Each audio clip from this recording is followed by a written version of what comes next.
DevOps training is rated as the most valued IT certification. Secondly, the DevOps market is expected to reach $236 billion by 2020 at CAGR of,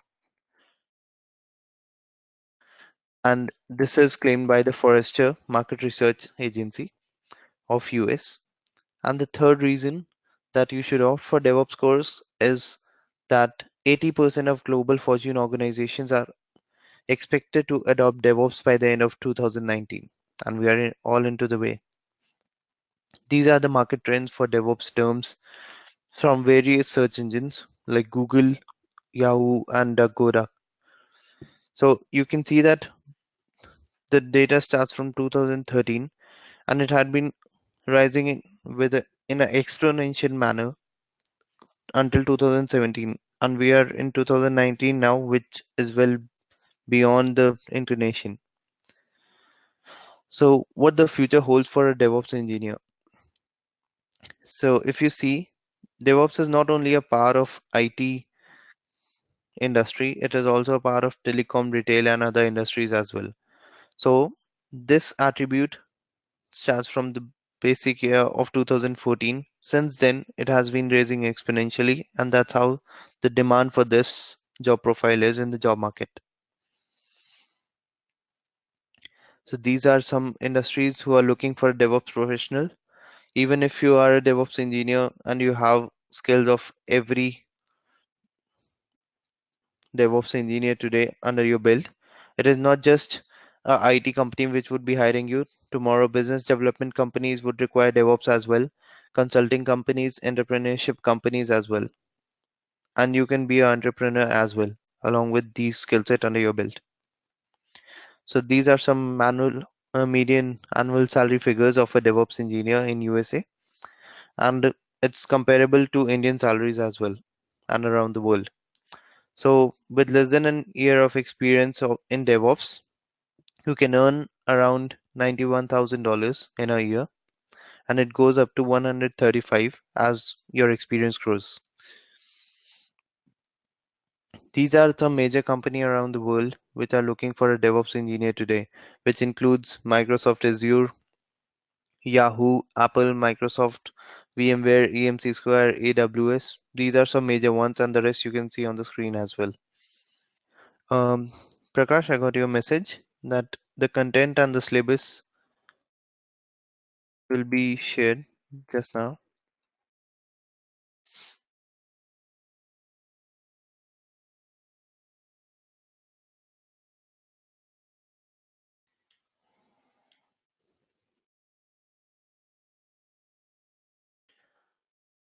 So this is the skill set which we'll be covering in the course, and these are all the stages of the DevOps course which would be covered. So this is the DevOps pipeline and the course content which we'll be covering. So as a part of DevOps, these are five main stages of a DevOps cycle. So in code and commit, we'll be working on Git as a part of this course and Nexus. And build and config, we'll be working on setting up Docker and containerization. And later we'll be moving to Puppet, which would be a configuration management system. It is just exactly same as AWS CloudWorks, but we won't be looking into that module, but we'll be working on Puppet. And the same thing is done by other applications just like Ansible as well, which is also a configuration management tool. So we'll be focusing on Docker, Puppet, and AWS over here. In scan and test, we'll be working on Sonar, which is a code quality test. And there are many testing tools like JUnit and Cucumber. Then we'll go to the release stage of DevOps, in which we'll be using Jenkins again. And apart from that, you deploy as well, and Excel release. Finally, we'll use the Azure services, AWS services, and Docker to deploy. And there is the hottest trend in the market, which is OpenShift. It is a product from Red Hat, and we'll be working on that along with Kubernetes and OpenStack. So this is a 30 hours course, which would be covering from basic skills of shell scripting, cloud, two DevOps technologies which we would be reading, and this is the syllabus, which would include basic of DevOps, scripting fundamentals. This is version controlling through Git, which is a very basic version control tool and which is very famous in the job market today. Then we would be covering Jet and Jenkins integration. And finally, we'll go to continuous integration with Jenkins, how to deploy our code with Jenkins and how can we do the integration on a daily basis as soon as the code is committed to the master branch by the developer. Then we'll go to continuous testing. We'll be using some tools like JUnit, PHP Unit for that, and we'll be using Jenkins as well. After that, we'll go to continuous deployments. These deployments can be done through Jenkins or Kubernetes or Dockerization as well. Then we'll discuss about containerization with Docker, how to build containers, how to manage containers, how to do pairing of containers, and the same thing with Kubernetes as well. Then we'll go to Puppet, which is a configuration management tool, and finally continuous monitoring. Here we'll be using the ELK stack, that is Elasticsearch, Logstash, and Kibana. All these three are integrated together and work together to show you the results in Kibana dashboard.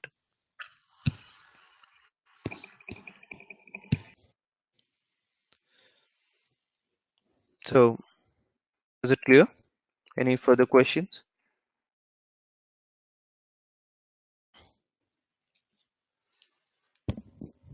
Can you hear me now, Prakash?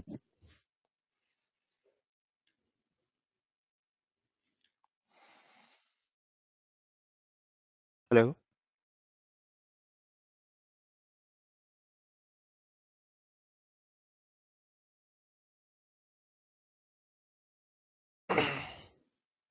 Hello?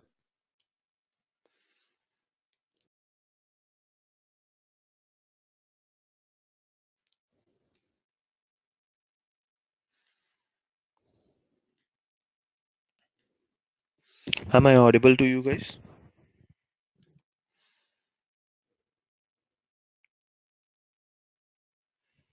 Hello, sir. Hello. Yes, you please go ahead. Okay. So,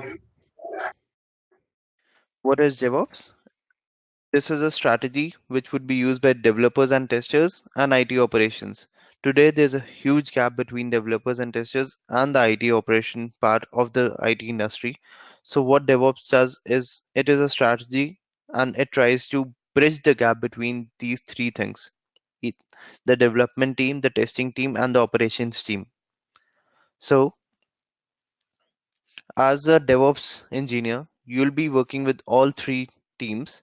You have to be the developer, you have to be the tester, and you have to be a part of IT operations.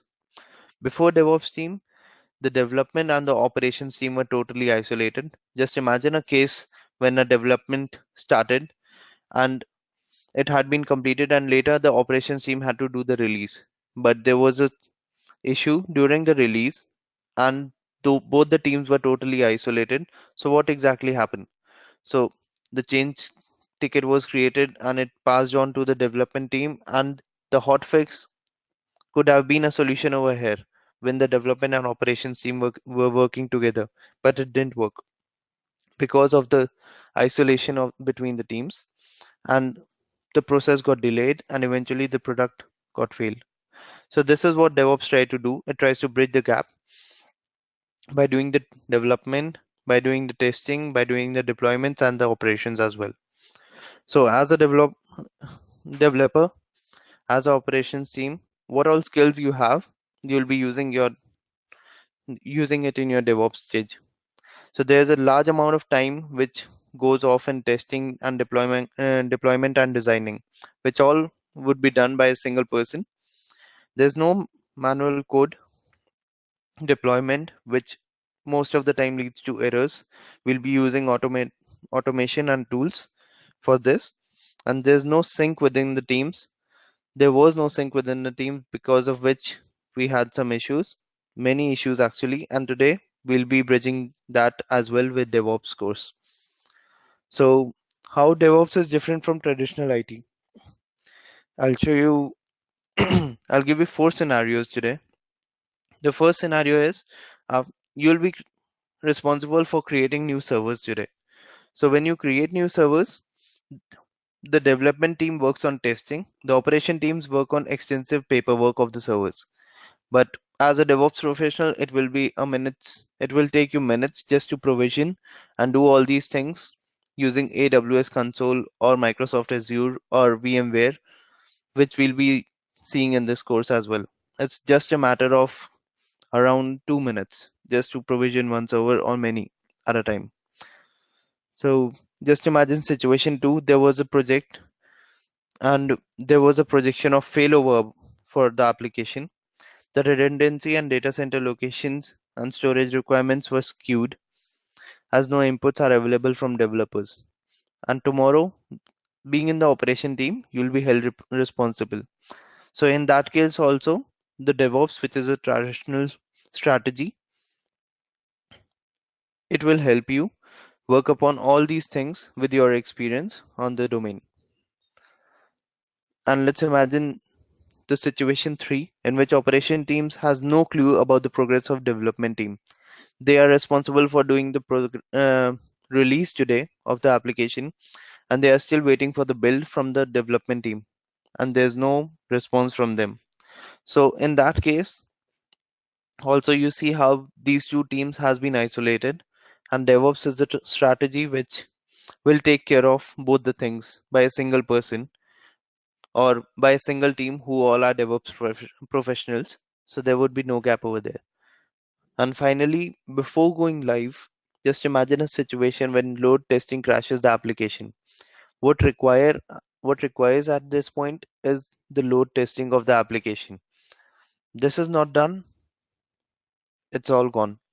So what would happen is, as a DevOps professional, you'll be taking care of the load testing so that and the hotfix as well, which needs to be deployed as soon as possible so that the application release can be performed successfully. So why DevOps is used? There are various reasons. The first is predictability. As a DevOps professional, you will be able to predict what your application can go through, and you will be taking care of all the bad scenarios which can come up into your mind. Then comes the reproducibility. There's a small application which is going on a large scale tomorrow. It is your job to make sure that you do the scaling of this application, and it makes sure that the CPU, that the memory is extensive enough so that everybody can understand it, how it is working, and the application can take the load. Then comes maintainability. You have raised the strength of the application server. You have taken care of all the metrics which could have been gone wrong. Everything is running fine, but you need to make sure that it goes on for a long basis. The server quality is good enough, the monitoring is good enough, all those things are taken care by DevOps. Finally, the time to market. Whenever you provision a server, configuration management has to be done, some in softwares has to be installed. After that, the application has to be deployed, the coding happens. There are many stages of a software development life cycle. So what happens usually in a traditional IT world, all these subjects are distributed onto different teams and there's a handover between them. So from the basic step of creating a server until the deployment to production support, there are various stages and it takes a lot of time, and a lot of time is wasted during the handover. So with DevOps, when single person is taking care of all those stages, what happens actually is a lot of time is saved. This is why DevOps is used. A greater quality is achieved as well, and a reduced risk is there of failover. The systems which are built are very resilient. With resilient, I mean that there are very less chances of failure for these systems, and it is cost efficient as well. When a person is involved in provisioning a server and taking care of the cost, and later he's involved in the development as well, and he knows how much of the performance he's needing from the provisioning of servers. The cost is saved in that case. And so many teams, the work of so many teams is done by one person with all the skills under his belt. That is why DevOps is used, and it breaks larger code into smaller pieces, which would be worked upon you guys. This is the DevOps lifecycle where you'll be responsible for all these things, and this course will be covering all these topics as well, so that you can make sure that you are confident enough while working as a DevOps engineer. So the first stage is code f- uh, of an existing application. In case you are building a application from the scratch, the first stage would be build. Here you will be provisioning the servers. We'll be using AWS for provisioning the servers, provisioning the auto scaling, provisioning the load balancers. Then we'll be getting into the server, configuring it using configuration management tools like Puppet or Docker. Then we'll be coding the application. For coding, we'll have a basic shell scripting course as well over here so that you can understand the code and write your code as well. Then you have to plan how big is the application going to be, either for existing one or yours. And depending upon that, we'll be setting up the load balancers, we'll setting up the databases, we'll be setting up the auto scaling, we'll be setting up monitoring platforms after that, which would include CloudWatch and ELB as well. And we'll be using a ELK stack, which is Elasticsearch, Logstash, and Kibana. This monitoring stack is the most famous in the market, and this Kibana dashboard provided by the ELK stack gives you the insight into every stage from build, code, plan, and monitor. Then finally, we'll go to operate, where where I'll be sharing some insight about the management of IT support and tickets and the operation of your servers. Finally, we'll do the deployment. This would be can be done through various tools like Kubernetes or containerization, or we can use AWS as well. The most famous tool for deployment today is Jenkins. We can use that as well. And then the application would be released, and then the testing would be done through various tools. We'll be using many AWS tools in this course as well, and CloudWatch as well. So earlier we had a traditional methodology called Agile. So how DevOps is different from Agile? If you see the first row, the software requirement and the customer was in touch with the developer and the tester, but there was always a gap with operations and IT infrastructure. This gap was bridged by the DevOps strategy. But in Agile, if you see, there's always a gap between customer and software requirement, which is bridged by Agile. So what happens is with DevOps, we try to bridge the gap between customer, the developer, the tester, and the operations as well. This operations include IT infrastructure. Today, that is the reason we go with DevOps. So these are some principles which we need to keep in mind as we work as a DevOps engineer. This is always customer centric. We always try to see what the customer wants. We always try to see what are the exact requirements of the customer. Even in case when the customer is confused with his own requirements, we'll try to understand him and try to make him understand what is required by the application. As a DevOps professional, we'll be responsible for end-to-end deployments from starting of building a code or a server to the deployment of application. It's end-to-end responsibility of a single person. It's a huge responsibility taking care of millions of rupees since you'll be working as a DevOps professional with a IT firm.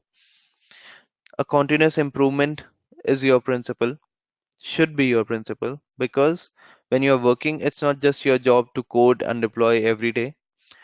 You need to make sure that you are using the tools which are available in the market. You're growing along with the market trend so that you can improve the way you are working, the way the applications are working. You need to automate everything. And for that, we'll be learning many tools today. You need to work as a team so that You can work on provisioning, you can work on testing, you can work on operations, you can work on deployments, everything together. It is not a one man job. So you need to work as a team so that everybody is aware about everything is which is going on in the team. Finally, when the application is deployed, you need to make sure that the monitoring is going on and you are testing everything on a daily basis. Because if anything crashes, you need to be safe for a better tomorrow rather than being sorry. So today I'll be covering some Linux fundamentals, and these would be a part of a DevOps journey, and which is very important.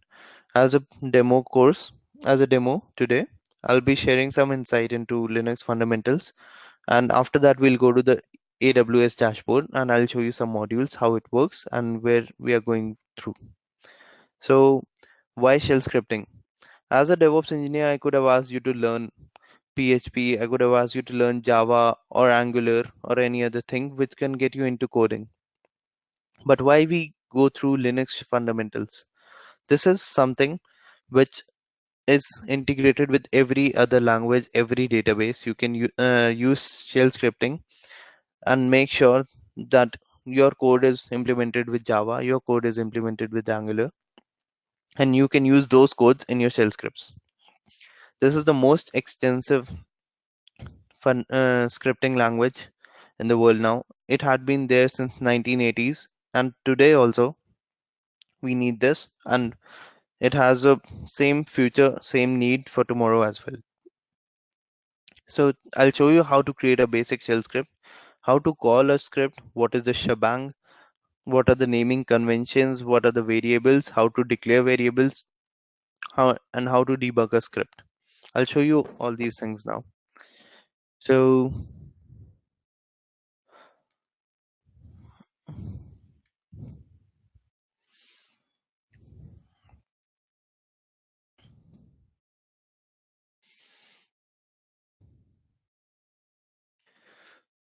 I'll be sharing my terminal window, which would make it clear.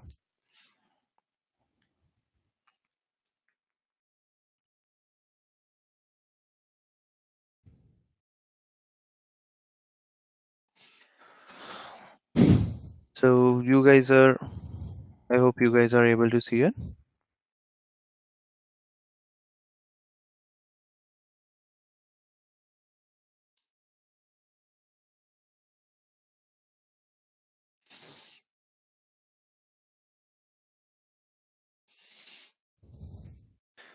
This is a shell scripting window.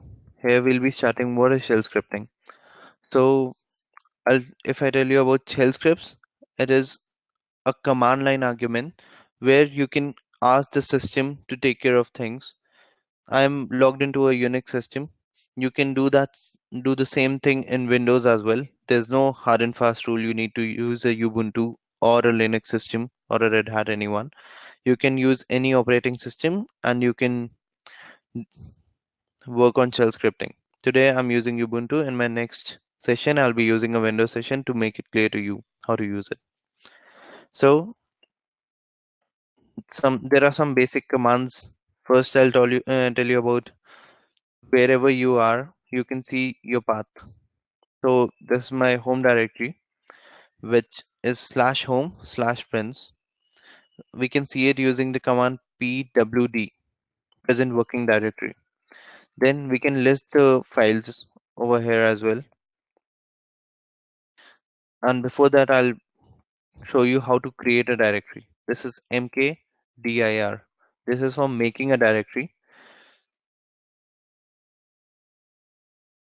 So mkdir space the name of directory. How to change the directory. These are some basic commands which we would need in shell scripting and even later as well. So cd space the directory name, enter. So if we click on pwd again, it shows the present working directory is home/prince/training. Okay. And after that, we'll try to see what are the contents of this file. So this is for ls. Ls is an acronym for listing. When we click on listing, it shows nothing over here because I just created this new directory and there was no contents inside this. So let me create some files. Now I'll do ls. You can see there are three files, and if I do ls-l, it would give me a long listing. There are various columns in this. The first column is for permissions. The second, we can ignore this. When we go deeper in the course, I'll explain you that. The third is the user, who's the responsible person for this file. The fourth is the owner of this file. Then then comes the date at which, and we'll skip this field, this column, and then it shows the date when it was created. We can even modify it and ask for the timestamp as well, which would show until milliseconds at what time it was created. But we'll go into that later. And finally, we have the file name. So sometimes what happens is there are hidden files as well. How to look into that? First, I'll create a hidden file.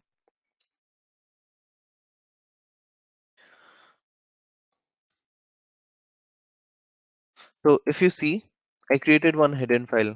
This was a file name, but this file is not responsible. This command is not responsible, and the file is not shown over here. We still have those three files itself, A, B, and C. How to see that? When we press the command ls-la, it is responsible for showing all the hidden files. So now we have this dot hidden file, but you see that there are two more things over here, and it shows something different over here as well. What is it actually?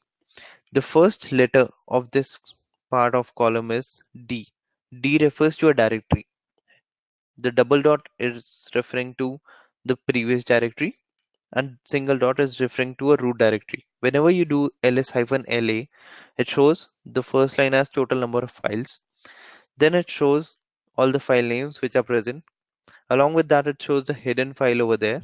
And finally, it shows the current directory and the parent directory or the root directory as well. So these are some things which everyone should know. So how do we create a shell script? So what we'll do, we'll try to open how to open a file first of all. So we have various editors, like we have Notepad in Windows. We call it Vim editor. So there is a file which we already created, which was called A. When I entered into A, you can see it's blank. The command which I used is vim for the opening the editor, and then the file name. This is Vim editor. We can use vi editor as well. Okay. And there are basic commands inside the editor as well. So once I do vim, I get in. There are some commands which we can use over here, like to save and exit. After I make some changes, I entered this. I need to save and exit. I'll press escape, then the colon, and press WQ. WQ is the symbol for saving and exit. And if I want to make some changes, then I realize that this is not required. And I want the file as it is, and I don't want to save but just exit the file. This happens a lot when we are trying to debug a file and by mistake we press enter or anything and we change something in the log file or in the main script. In that case, what you would do is press colon, Q, and exclamation mark. Exclamation mark refers to a force exit. Okay, so we'll just press this and you can see nothing happened over here. So when we see VIA again, there would be nothing inside because we forced exit without saving. So there would be cases where you don't want to get into a file because you want to make sure that there are no changes from your end from anybody's end. So you'll use cat command over there.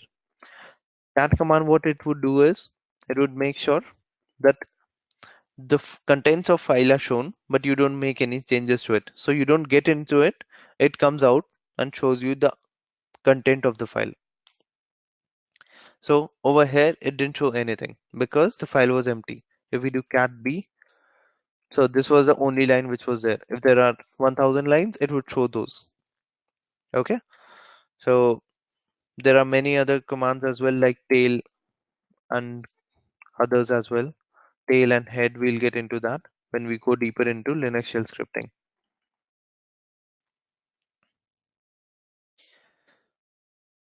So how do we create a script and call a script? Whenever we create a script, we need to make sure the extension of the file ends with .sh. So the first script which we'll create is vim first .sh. This is .sh is something which we need to append at the end of every script to make sure that the system understands it's a shell script. So when we do that, inside shell scripts, we write the shell commands like the basic commands which I just showed you. We can write we can write pwd.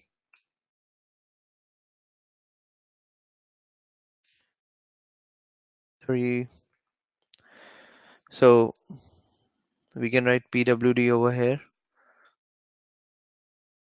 We can write ls-la, but make sure before all this, all what you write, you use the shebang over here. What is shebang? We write it using /bin/bash and starting with the hash and the exclamation mark. I'll explain you what exactly it does. When anything starts with a hash over here, everything is commented, which is being followed. So why the whole thing? This is the reason whenever we are talking about shell, there are many shell scripting. There are many basic shells inside this, like the cron shell, like the bash shell, like the bourne shell, bourne bourne shell. You can Google all these things. So all these shells are responsible for some fork jobs, some small part of jobs which are being executed by the shell itself, the whole big shell itself. So instead of these, instead of these doing their own jobs, what this command specifies is that the bash shell would be responsible for taking care of the execution. So finally, what it does is you can see the script has pwd, ls-la, and many other things. But what we would do, we would try to execute a shell script with bash, and I'll show you how. So first we need to save and exit the file, which has two basic commands, pwd and ls-la. So when I do save and exit and I do ls-la over here, you can see the file is created, first.sh. And you can see these are the permissions over here. These are the permissions: read, write, and read only. So what would happen when we try to execute? The command we execute is /first.sh.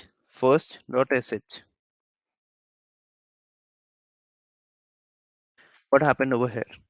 It showed permission denied. This is an issue because of permissions. And before executing any shell file, we need to give it permissions to be executed. You can see over here there is RW, but there was no X over here. There was no X over here, and there was no X over here. So we are not allowed to do that. So we'll use the command chmod. Chmod is for changing the permissions. These permissions would be, I'll be explaining you later. As a part of this demo, I'll just make it fully permissible to be modified to be executed. And then I'll put the file name chmod 777 and then the file name, that is first.sh. And then we'll run the same command /first.sh for executing. So what happened over here? The first command was executed, home friends /training. Okay. That was the pwd command, and then this command was executed, ls-la. Okay. Then when an ls-la was executed, all these things came up, whatever we saw earlier after executing ls-la. Okay. So this is how we execute a shell script. I'll tell you a little about variables today as well. How do we declare a variable? So I'll just put x equal to 2. When we do a echo $x, so what would happen? Did you understand what happened over here? So x is a variable and a value 2 is assigned to the variable x. And when we do a echo, it is responsible for telling you what actually is the value of x. So right now, if I do echo $y, there was no variable, there was no value which was just assigned to y until now. But now we'll be assigning something to y equal to 5. And when we do echo 5 now, echo $y now, we can see the value has been assigned to y. So this is variable assigning. And I'll show you debugging, how to debug a shell script. So until now we used // to run the shell script, right? And it gives us this output. For debugging, we use another command which is known as bash-x.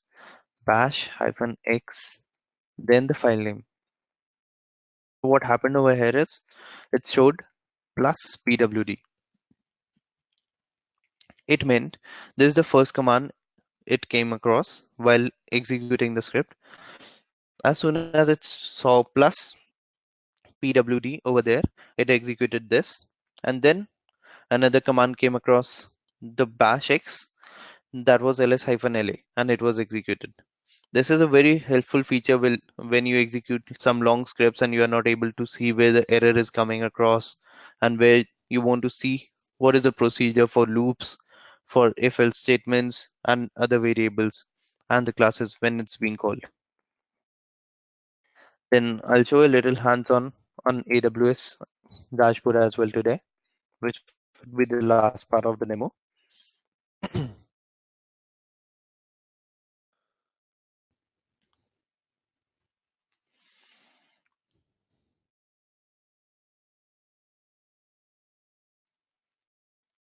So I'm on the AWS dashboard right now. To get here, you need to create an account. For this, you need to give your credit card or debit card details. After reaching over here, you can see management console. There are a lot of things over here. We'll be covering almost everything over here as a part of this course. The first thing I want to show you is EC2. EC2 is nothing but Elastic Compute Cloud. It is a very nice name and a nice naming thing given by AWS, which is nothing but actually just for creation, provisioning, termination, deletion of your EC2 servers or your instances. These instances could be database or Linux or Windows or any other thing. So I'll show you today to create one instance. Usually just imagine you are working in an IT company and the requirement comes up, you need to set up a new application. For that, you need to create some new servers.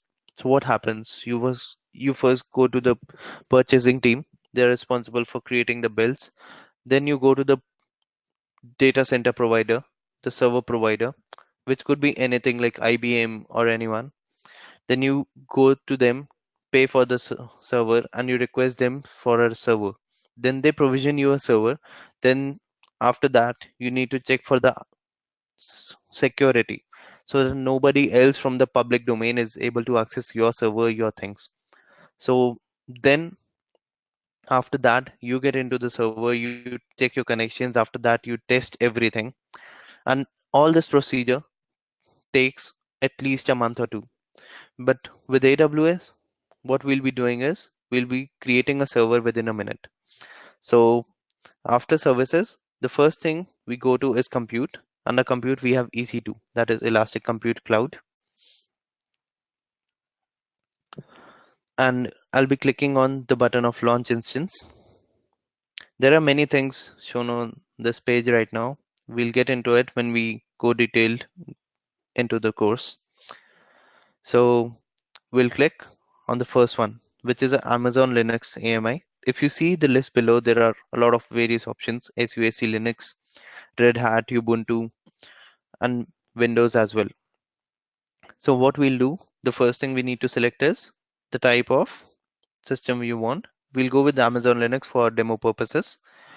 Then you select what is the family, what is the type, how many CPU cores you want, what is the memory, what is the instance storage types. This is elastic block storage. We'll be discussing that as well in the course when we go deep. Then the network performance, then the IPv6 v6 support. So I'll just click on general purpose just to show you how fast it is when you know everything what you are doing. So we click on network. These are some basic networks, default ones which are already created. I'll click on add storage. This is the amount of storage you can add. Just for testing purposes, we'll be leaving to the default values. You can see volume types are three. This is general purpose SSD. This is provision type IOPS and magnetic. You must remember magnetic from our old days, right? We had magnetic storage in our hard drives and everywhere earlier. But these days it's used for old data only. Then we'll be using tags.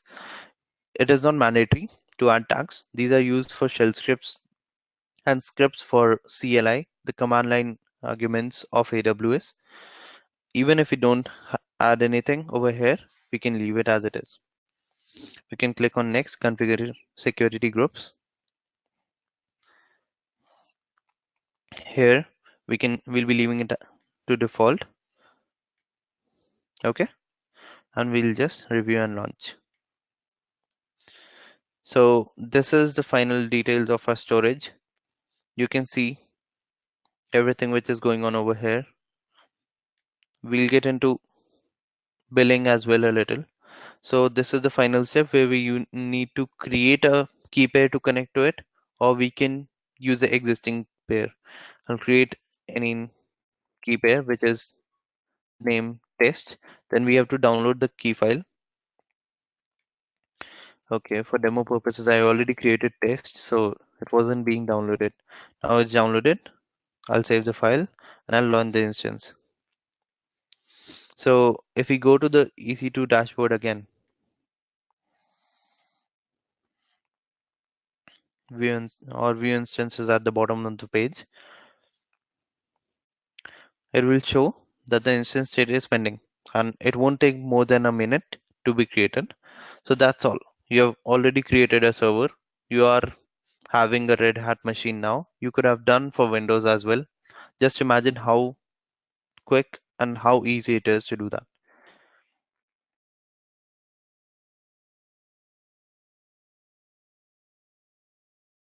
So we'll check on Elastic Load Balancer as well. I'll show you what it is actually. Elastic Load Balancer, just imagine a situation when there is an application, a web application, just like Google or anything like we use a Yahoo Mail.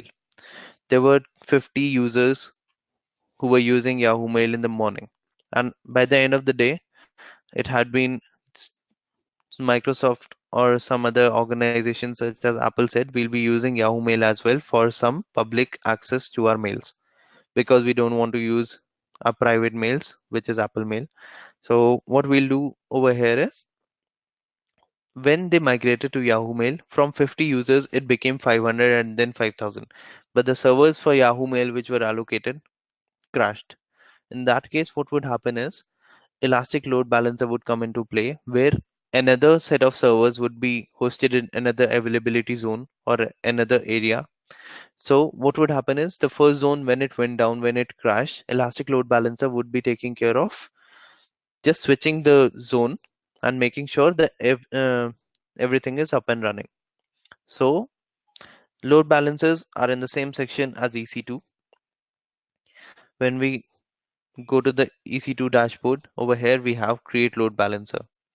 Over here, we have three type of load balancers. Actually, it is two only. The first and the second are the same thing. It is a part of application load balancer, and the third is classic load balancer, also known as the elastic load balancer. So I'll show you the older one today. So it asks the load balancer name. You can give any load balancer name. Then it asks for the protocol which it is using. Is it HTTP or HTTPS or TCP or SSL? So we leave everything at defaults just for demo purposes. Then we'll assign the security groups. So we need to create the subnet as well for load balancers. Otherwise, it won't uh, allow us to proceed with that. Then we need to create security groups, then configure security groups. And finally, we need to add the instances from the two zones. Okay. And review and launch at the last stage. That easy. We'll go. I look forward to going into it with you guys in the next part of the course. So then comes RDS. So what we did was until now we just provisioned some servers which were having Windows, or we could have used Ubuntu as well. So if we talk about databases, what would happen? We'll show that in this part of the service as well in RDS. RDS is nothing but relational database services. We'll try to create a database now to show how easy and quick it is. So we'll just click on create database, and it would give us whole lot of options over here. What engine can we use? It supports Oracle, MS SQL, PostgreSQL. These are MariaDB, MySQL, and Amazon Aurora. Amazon Aurora is one of the fastest engines provided by Amazon itself. We can select license, we can bring our own license, and or we can use Amazon's AWS license and choose editions which are available in the market as well. If we click on next, I won't be provisioning it for the moment because of billing purposes and for demo purposes. And then it comes for use case. There's always a difference between test and production, whatever you are deploying in AWS. Why? Because dev and test are supposed to be for personal usage, for individual developers usage, and production is supposed to be for the end users usage, which is never supposed to go down. So in case of production, what happens is there's always a multi AZ deployment or availability zone deployment. What I mean by this is if I click on this arrow drop down list on the top of my page, it shows Mumbai right now. I can choose any of these places. It is not just a part of the map, it is where the data center of AWS is hosted. So the best practices says that whenever try to deploy a production server, I make sure that I have a replica of it ready in another zone as well, in case a zone goes down. Because it could be because of anything. These are all machines. Even if they say that there is a 99.99% chance that it would be up and running all the time, there is still a very minute chance of its failover. Or there could be natural disaster. Just imagine in Singapore there was an earthquake or anything and the data center got lost. In that case, we won't be able to blame AWS because it's something which can happen anywhere around the world. So in that case, we need to make sure that our production servers are also there in Seoul or Sydney or Tokyo so that the deployment happens in a replica basis and nothing goes down in case of any emergency. So we'll use dev or test now. When we click on next, we need to specify the DB details. For Oracle, we need to always choose the license since it is not a open source tool. So either we can bring our own license. It's depending upon the edition we chose. It doesn't give us an option to take a license from them. So we'll choose bring our own license. Over here, we'll use the version. You can see there's a whole list of version which is given over here. Then we can choose the class, how many cores of CPU and how much of the RAM we need. This would be part of the architecture of the application. Then we'll use the storage type, which is SSD or provisioned IOPS. We'll get into that later. So how much storage we need for this Oracle database, and this is the total price. So we are on the final page. We just need to set up some VPC after this, which would be part of this course as well. And this is the bill, which would be created by the DB instance. So these are some settings, which are some mandatory fields. What is the DB instance modifier or the identifier, which would be used for connection? Then comes the username and password. Since these are some advanced and mandatory fields, we need to enter that before proceeding. Until that, we can't do that. So we'll be getting into that as a part of this course as well. Then comes CloudWatch, which is used for monitoring, and IAM is for user management. Then comes Route 53 and EFS, which we would be covering as a part of this course as well. Thank you everyone for being a part of this course. We look forward to seeing you soon. And let me know in case you have any questions at the end of this course.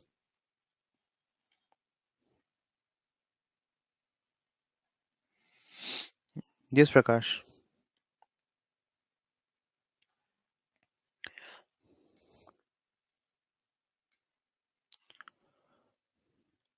So we will be using AWS. As a part of this DevOps training, we need some platform to show you what CloudWatch is, what all monitoring tools are there in the market, open source tools like Jenkins. But we need a platform to deploy these tools on. I can do that on my local system, but it wouldn't give you the experience on how to work on that in a daily basis on in the market. So I'll be using AWS as a platform. If your preferences as a student are Microsoft Azure, we can go with that as well, or any other platform which is available, like VMware. We have basic extensive experience on any of those. Any other question? Okay, we have another student.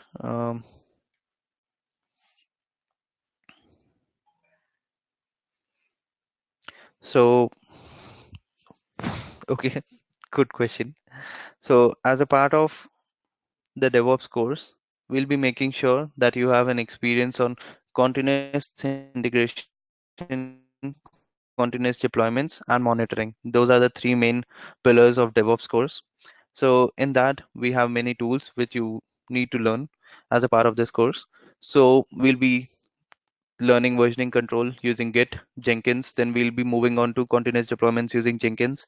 Then after this is done, we'll be doing a testing, which can be done through Jenkins itself, but we'll be using many other tools like PHP unit, JUnit, depending upon the type of application. And then we'll be using a Nexus. Nexus is a repository, a source code repository, which is used for versioning control, which is used for continuous deployments. After that, we'll be working with SonarQube as well. This is a code quality tool. In SonarQube, the code quality tool, it checks how good is the code written, how efficient is the code written, which can't be done manually. It is just one tool which is very efficient and tells in numbers, in exact numbers, how good is the code. After that, we'll be going to ELK, that is the monitoring of, and along with that, we'll go into basics of cloud dockerization as well. That's all that would be covered.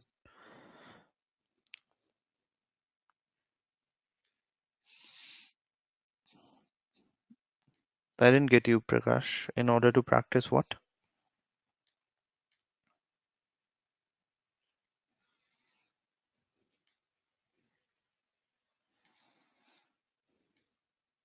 In order to practice,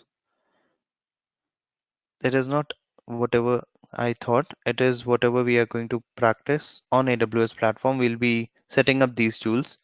I'll show you how the basic tools works and how you can use it for your code, how you can use it on a daily basis.